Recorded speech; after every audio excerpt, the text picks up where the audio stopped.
Hello friends, இன்றைக்கி வந்து நம்ம எட்கர் ஏ கெஸ்ட் எழுதின டோன்ட் குவிட் போம் பற்றி பார்க்கலாம். ஸோ ஃபர்ஸ்ட் அபவுட் போயட்டுன்னு பார்த்தோன்னா நம்ம நிறையலாம் பார்க்க வேணாம், சும்மா நம்ம வந்து ஷார்ட்டாக பார்த்துக்கலாம். ஸோ எட்கர் ஏ கெஸ்ட் அவங்க வந்து ஒரு அமெரிக்கன் போயட். அவரை வந்து பீப்புள்ஸ் போயட்டுன்னு எல்லோரும் சொல்லுவாங்க. அடுத்து திஸ் போம் இஸ் attributed டு ஜான் கிரீன்லீஃப் விட்டியர். இப்போ வாங்க நம்ம போமோட சம்மரிக்குள்ளே போகலாம். So first, when things go wrong as they sometimes will, when the road you're trudging seems all uphill, when the funds are low and the debts are high and you want to smile but you have to sigh, when care is pressing you down a bit, rest if you must but don't you quit. அதாவது இந்த first stanza மூலயமா என்ன சொல்ல வராங்க poet அப்படின்னு பார்த்தா, basically இந்த போம் வந்து ஒரு மோட்டிவேட்டிங் அண்ட் இன்ஸ்பைரேஷ்னல் போம். ஓகேங்களா? என்ன சொல்கிறாங்கன்னா, சில டைமில் வந்து நம்ம முயற்சி பண்ணுற விஷயம் வந்து ராங்காக போகலாம், அது வந்து ஃபெயிலியர் ஆகலாம்.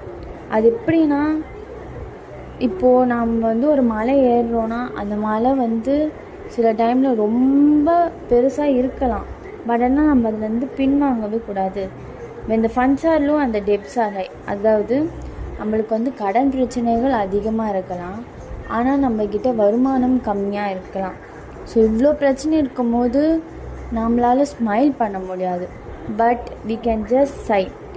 அதாவது நம்மளால் ஸ்மைல் பண்ண முடியாது இந்த நேரத்தில் நாம் வந்து அழுதுக்கலாம், அதாவது கொஞ்சம் அதை நினச்சி கவலைப்படலாம். பட் ஆனால் வந்து எக்காரணத்துக்கு கொண்டு நம்ம வந்து குவிட் பண்ணக்கூடாது நம்மளோட கோலில் இருந்து.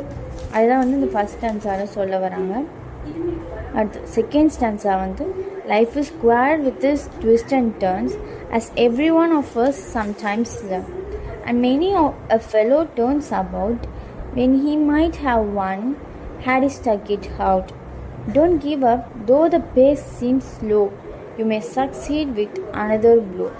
அதாவது என்ன சொல்கிறாங்கன்னா, செகண்ட் ஸ்டான்ஸால் லைஃப்பில் வந்து நிறைய ட்விஸ்ட் அண்ட் டர்ன்ஸ் இருக்கும். கண்டிப்பாக வந்து எல்லாருமே வந்து ஒரு நாள் அவங்க லைஃப்பில் இதை வந்து புரிஞ்சுப்பாங்க. சில பேர்லாம் என்ன பண்ணுவாங்கன்னா, அவங்களோட கோல் வந்து கிட்ட தான் இருக்கும், ஆனால் அவங்க என்ன பண்ணுவாங்கன்னா, அவங்களால முடியல, இன்னும் ரொம்ப தூரம் இருக்குது அப்படின்னு நினச்சிட்டு அவங்களோட கோல்லேருந்து பின்வாங்கிடுவாங்க. இது எப்படின்னா, இது வந்து ஒரு ட்ராப் மாதிரி. அதாவது நீங்களே டவுட் பண்ணிவிட்டு நீங்களே உங்களோட கோல்லேருந்து பின்வாங்குற மாதிரி.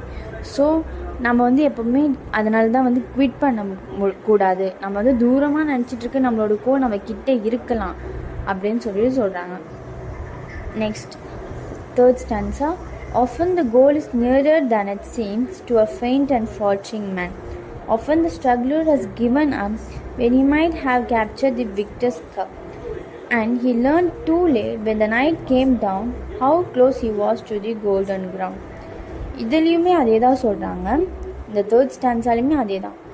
நம்ம வந்து நம்ம கோல் கிட்ட போகும்போது ஒருத்தவங்க வந்து திரும்பி போனால் அது வேஸ்ட்டு அப்படின்னு சொல்கிறாங்க. ஒரு மனுஷங்க வந்து எப்போ இதை புரிஞ்சுப்பாங்க அப்படின்னா, அவங்களோட கோல்லேருந்து அவங்க பின் வந்துட்டதுக்கப்புறம் தான் அவங்களுக்கு தெரியும் அவங்க வந்து எவ்வளோ கிட்ட அந்த கோல் கிட்ட வந்திருக்காங்க அப்படின்னு சொல்லிட்டு.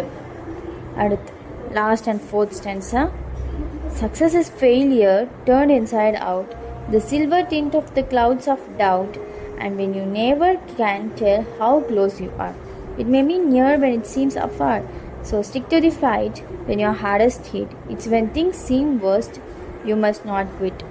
இந்த ஸ்டான்ஸால் என்ன சொல்கிறாங்கன்னா, நம்ம ஃபெயிலியர் மூலயமா தான் வந்து சக்ஸஸ் அடைய முடியும்.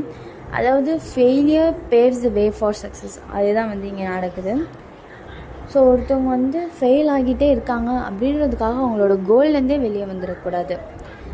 அவங்க வந்து ஃபெயில் ஆகிறதுக்கே சக்ஸஸ்க்காக தான் அப்படின்ற ஒரு பாசிட்டிவ் தாட்டோடு இருக்கணும். ஏன்னா வந்து நம்மளால் சொல்ல முடியாது நம்ம வந்து எவ்வளோ கிட்டே இருக்கோன்ட்டு. நம்ம திரும்புகிற நேரத்தில் அது நம்ம கிட்டே இருக்கலாம். ஸோ அதனால் என்ன சொல்கிறாங்கன்னா, நம்ம வாழ்க்கையில் நம்மளோட கோல் அச்சீவ் பண்ணும்போது எவ்வளோ பெரிய ஒரு கஷ்டம் வந்தாலும் நாம் வந்து நம்ம கோலில் இருந்து குவிட் பண்ணவே கூடாது அப்படின்னு சொல்கிறாங்க. அவ்வளோதான் கைஸ், தேங்க்யூ.